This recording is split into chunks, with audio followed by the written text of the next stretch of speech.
ask one of the things I do in a new book is I suggest that there's a certain opinion about what happened in the 1920s where the taxes were cut from the highest tax rate was cut down from 73% to 24%.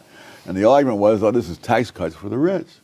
And I have suggested that students and that the Secretary of the Treasury did this in support of a trickle-down theory and so forth. And I suggested that the students would be a wonderful project to go read what the Secretary of the Treasury actually said. Andrew Mellon in the 1920s, yes, about these tax cuts.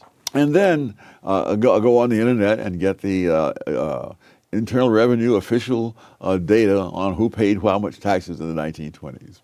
And it turns out if you do that, you find that Andrew Mellon said the exact opposite of what he is attributed. It is attributed to him in textbooks that have been sold widely for decades on end through successive editions. And what you'll find is that and when the tax rate was at 73%, the people who are making over $100,000 a year, and that's maybe a couple of million in today's money, paid 30% of the taxes.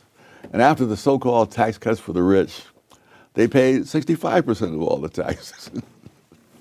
And that people with incomes under $5,000, which was a nice income in those days, who were paying 15% when the tax rate was cut, before the tax rate was cut. And after it was cut, they paid just under 1/4% of all the taxes. And so we hear and so there's all kinds of indignation in these scholarly books. We're not talking about just political propaganda. How this was a bonanza for the rich and so on. And people with ordinary incomes paid practically nothing in income tax after the tax cuts. And millionaires, the share of millionaires was, I think, 4% before that.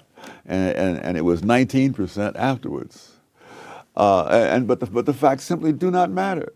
They say these words, they say trickle down, and it's like saying abracadabra, and all the miraculous things follow from that.